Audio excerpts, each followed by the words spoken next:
जय हिंद। स्वागत है आज आपका हमारे इस यूट्यूब चैनल में। आज हम करने वाले हैं भारत के इतिहास का एमसीक्यू, क्योंकि एग्जाम सर पर है सारे प्रकार के। जैसे आपका लेबर इंस्पेक्टर का क्वेश्चन हो गया, और जो है अम, सब इंस्पेक्टर है, लेबर इंस्पेक्टर है। उसके बाद और जो कुछ एग्जाम निकलते जा रहे हैं उन सभी में भारत के इतिहास से कहीं ना कहीं से क्वेश्चन किया जाता है। जी, समय कम होने के कारण अब हम क्या करेंगे, केवल एमसीक्यू करेंगे विथ जहाँ पे आवश्यक होगा वहाँ पे आपको पूरा विस्तार समझाया जाएगा, है ना। तो आज हम करने वाले हैं छत्तीसगढ़ व्यापम के सभी परीक्षाओं के लिए भारत का इतिहास के पाषाण काल। इसी प्रकार हम लाएंगे उत्तर वैदिक काल, सिंधु सभ्यता, बाबर जहाबर जितने भी हैं, है ना। ऐसे टॉपिक वाइज आएगा, एकदम मिक्स आपको नहीं देंगे, टॉपिक वाइज देते जाएंगे। और ये सारे क्वेश्चन प्रीवियस ईयर के आए हुए क्वेश्चन है, ठीक है। ये सारे प्रश्न हैं जो आपके प्रीवियस ईयर से आए हुए क्वेश्चन है। चैनल पर यदि नए हैं तो पूरा पहले वीडियो देख लीजिएगा। यदि उसके बाद यदि आपको पसंद आता है तो चैनल को सब्सक्राइब कीजिएगा और वीडियो को लाइक कीजिएगा, ठीक है। तो चलते हैं हमारे टॉपिक की ओर। पहला क्वेश्चन कहा गया है कि इतिहास का जनक किसे कहा जाता है। ये वन लाइनर क्वेश्चन है, याद रखिएगा, वन लाइनर है। ऐसे क्वेश्चन आपको पूछा जाएगा।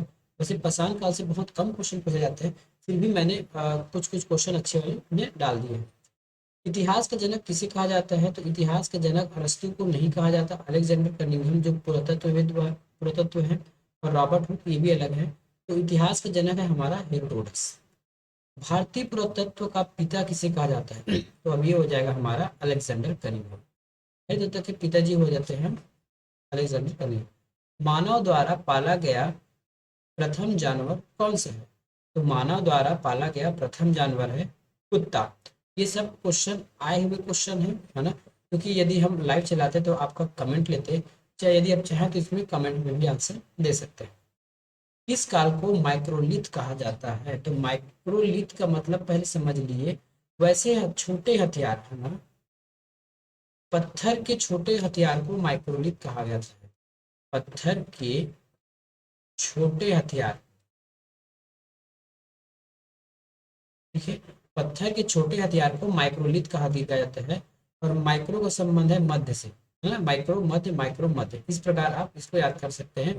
पत्थर के छोटे छोटे औजार जो मध्य पाषाण काल में उपयोग किए जाते थे आदि मानव द्वारा जानवरों को आखेट करने के लिए, या फिर उनके रोजमर्रा के काम के लिए, उसी को हम कहते हैं माइक्रोलिथ।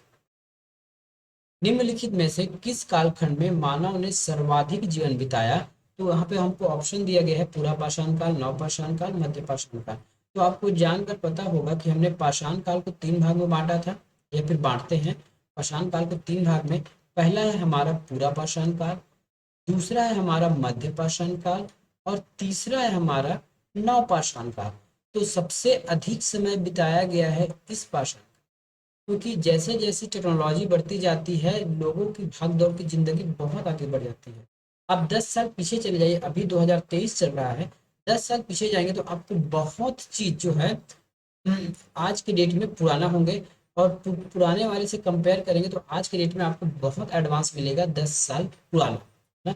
2012 और सॉरी 2013 और 2024 को देखिए कितना एडवांस हो गया है, चाहे टेक्नोलॉजी के मामले में हो या फिर आने जाने की जो सुविधा है, वो सब मिलाकर अगर देखा जाए तो ये कहा जा सकता है कि जब इंसान है ना, जब इंसान पहले पहले इस धरती पर आया था तो उसको डेवलप करने के लिए, रहन सहन, खाने पीने के लिए, उसको सीखने के लिए, है ना, सीखने के लिए बहुत समय लगा था। उसके बाद थोड़ा कम समय लगा मध्य प्रस्थान काल में, उसके बाद थोड़ा और कम समय लगा, है ना, उसके बाद थोड़ा और कम समय लगा नवपाषाण काल में। तो इसका आंसर हो जाएगा पूरा पाषाण काल। क्योंकि टेक्नोलॉजी बढ़ती गई, पहले जो आदि मानव थे पत्थर के बड़े बड़े हथियार बनाते थे आखेट करने के लिए। उसके बाद छोटे हथियार बनाए गए, फिर छोटे हथियार बनाए गए, उसके बाद तांबे की खोज हो गई, है ना। उसके बाद तांबे की खोज हो गई तो वो तांबा का उपयोग करने लगे और उससे अपना कार्य करने लगे, इससे काम फास्ट हो गया। और सबसे पहली बात, पूरा पाषाण काल में आग की खोज हो गई, ठीक है।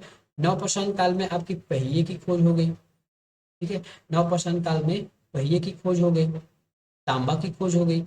मध्य पाषाण काल में छोटे छोटे पत्थर, हथियारों के पत्थर बनाने लगे, तो उससे क्या मानव एक स्थान से दूसरे स्थान तक उसको लेकर जा सकता था, ठीक है, उसको एक स्थान से दूसरे स्थान तक लेकर जा सकता था। ये था, इसलिए पूरा पाषाण काल में टेक्नोलॉजी कम होने की वजह से, उस समय की टेक्नोलॉजी कम होने की वजह से जीवन धीरे धीरे बढ़ रहा था, तो अधिक समय लग गया। तो इसका आंसर आ जाएगा पूरा पाषाण काल। मानव द्वारा खोजी गई सबसे पहली धातु कौन सी है? तांबा। अभी मैंने ऊपर बताया तांबा। सबसे पहले चावल का साक्ष्य कहाँ देखने को मिला है? तो सबसे पहले चावल का साक्ष्य कहाँ देखने को मिला है? तो ये मिला है हमारा कोल्डिवा में। ठीक है? ये हमारा कोल्डिवा है जो यूपी में है। आग का आविष्कार किस काल में हुआ? तो आग का जो आविष्कार है पूरा पाषाण काल में हो गया था। यहाँ जैसे मैंने आपको बताया, आग का आविष्कार पूरा पाषाण काल में हो गया था। ताम्र पाषाण काल, तांबा जिसे तांबे की खोज हुई। पहिए का आविष्कार किस काल में हो गया? तो पहिए का जो आविष्कार है वो आपका हुआ है नवपाषाण काल, मतलब तीन, पहला, दूसरा और तीसरा। देखिए, पहिए का आविष्कार एक चमत्कारी आविष्कार था, बहुत जीवन को अधिक गति देने वाला था। इसलिए नवपाषाण काल की जो समय है वो कम है, क्योंकि उसमें मानव ने अपने आप को बहुत चेंजेस किए। उसके बाद वो ताम्रकाल में आ गए, फिर सिंधु सभ्यता में, उसके बाद धीरे धीरे पूरी भारत, पूरी इंडिया में या फिर पूरी विश्व में फैल गए लोग अधिक टेक्नोलॉजी के साथ। तो नवपाषाण काल का, सॉरी, पहिए का आविष्कार नवपाषाण काल में हुआ है। कहाँ पर मानव गड्ढा खोद कर निवास करता? गड्ढा खोद कर निवास करने का अर्थ ये है जैसे ये जमीन का लेवल है, तो इसके नीचे गड्ढा, सुरंग बना के, अंदर सुरंग बना के घर बना के रहते थे, इसको कहा गया। ये है हमारा बुर्ज हूँ, जो आपके कश्मीर में है ना, जम्मू एंड कश्मीर में। भीमबेटका की गुफाएं किसके लिए प्रसिद्ध है? तो भीमबेटका की जो गुफाएं हैं, गुफाओं के शैल चित्र के लिए प्रसिद्ध है। उस समय आदि मानव के तीनों काल के, मध्य पाषाण काल, नवपाषाण काल, इन सब की चित्रकला इसमें देखने को मिलती है। नवपाषाण युग में भारतीय उपमहाद्वीप के उत्तर पश्चिम क्षेत्र में निम्नलिखित में से किस स्थान पर कृषि के अद्भुत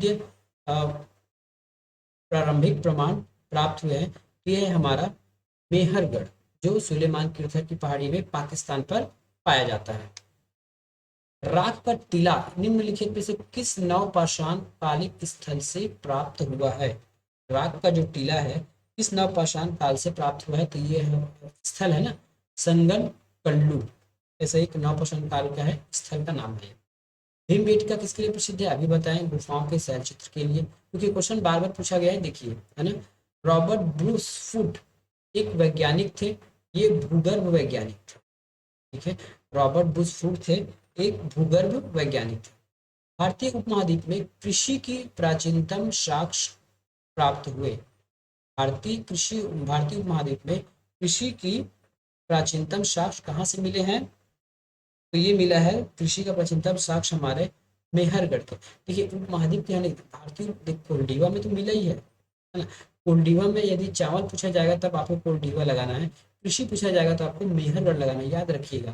कृषि में आपका जौ गेहूं सब आ जाता है, जबकि कोल्डिवा में केवल चावल की खेती का ज्ञात हुआ है। हड्डियों से निर्मित आभूषण भारत के मध्य पाषाण काल के संदर्भ में प्राप्त हुए, ये कहाँ से मिले हैं? ऐसा कोई स्थल है भारत में जो हड्डियों के आभूषण मिले हैं? तो ये है हमारे महदहा से, है ना, महदहा से। इसको याद कैसे रहेंगे कि मरने के बाद हड्डी दहन हो जाती है ना, तो ये हो गया महदहा। ऐसा कोई ट्रिक करके आप याद कर लीजिएगा। निम्नलिखित में से किसको चिल्कोलित कहा जाएगा? चिल्कोलित का मतलब होता है तांबा, है, चिल्कोलित का मतलब होता है तांबा। तो चिल्कोलित फिर किसको कहा गया है? तो ताम्र पाषाण काल को चिल्कोलित कहा गया है। कोपेनहेगन संग्रहालय की सामग्री से पाषाण, कांस्य और लौह युग के त्रियुगी विभाजन किसने किया? पाषाण, कांस्य और लौह, इसका विभाजन किसके द्वारा किया गया है? तो इसका विभाजन किया गया है थॉमस द्वारा। और ये क्या किया गया है? उसे मिलने वाले सामान से, है ना, कि पाषाण काल में कौन सा सामान मिला, कांस्य काल में कौन सा सामान मिला और लौह काल में कौन सा सामान मिला। इसके अनुसार थॉमस, एक जो जो इतिहासकार थे, उन्होंने इसका विभाजन किया है तीन भाग में, पाषाण, कांस्य और लोहा। पाषाण काल में पत्थर के कुछ सामान मिले, कांस्य काल में कांस्य का मिला और लौह युग में लोहा का मिला। इसलिए थॉमस ने उसको मिले हुए सामग्री के अनुसार उसको अलग अलग नामों में विभाजित कर दिया। भारत के किस शैलाश्रय से सर्वाधिक चित्र प्राप्त हुए हैं? तो वह है भीमबेटका। भीमबेटका के में अधिक शैलचित्र प्राप्त हुए हैं। और यही आपको अगर पूछा जाएगा ना, रॉबर्ट ब्रूस आता है एक, रॉबर्ट ब्रूस जो ऊपर पढ़े थे, उन्होंने लिखावट के आधार पर, जैसे प्रागैतिहासिक काल, ऐतिहासिक काल, आधुनिक काल, ऐसा उन्होंने लिखावट के आधार पर कि कहाँ कहाँ लिखे साक्ष्य मिले हैं, है ना, किस किस स्थान से किस किस युग में लिखित साक्ष्य मिले हैं, इसके अनुसार रॉबर्ट ब्रूस ने उसको विभाजन किया। जबकि मिलने वाले सामान के आधार पर कौन विभाजन किया है? थॉमस ने। निम्न में से कौन सा स्थल प्रागैतिहासिक चित्रकला के लिए प्रसिद्ध है? प्रागैतिहासिक चित्रकला, अजंता में गुफाएं हैं, बाघ, अमरावती? नहीं, बिल्कुल आपको लगाना है भीमबेटका। कई बार क्वेश्चन पूछा गया है। भीमबेटका की गुफाएं कहाँ है? तो ये अब्दुल रायगंज में है, एमपी में। ठीक है, एमपी में है ये। उस स्थान का नाम बताएं जहाँ प्राचीनतम स्थायी जीवन के प्रमाण मिले हैं। अब स्थायी जीवन के प्रमाण कहाँ मिलेंगे? प्राचीनतम, जहाँ खेती होगी, और सबसे पहले खेती का साक्ष्य मिला है मेहरगढ़ में, तो इस प्रकार से इसका आंसर हो जाएगा मेहरगढ़। भारतीय पुरातत्व सर्वेक्षण निम्नलिखित विभाग मंत्रालय के अंतर्गत आता है, तो वो है हमारे संस्कृति मंत्रालय। और ये कहाँ पे है? भोपाल में। इसका नाम है एन सा नाम है, याद नहीं आ रहा है, मानव संग्रहालय, जो भोपाल में, यहाँ पे है मानव संग्रहालय, ये भोपाल में। राष्ट्रीय मानव संग्रहालय कहाँ पे है? ये भोपाल में, अभी ऊपर बताया हमने। नौदा टोली का उत्खनन किसके द्वारा किया गया है? तो नौदा टोली का जो उत्खनन है, ठीक है, नौदा टोली का जो उत्खनन है वो किया गया है एच डी संकलिया के द्वारा। आज का लास्ट क्वेश्चन है, निम्नलिखित में से किस स्थल से मानव कंकाल के साथ कुत्ते का भी कंकाल मिला है? मतलब कुत्ते और मानव को एक साथ दफन कर दिया गया है। ये मिला है हमारा बुर्ज, जो जम्मू एंड कश्मीर का है।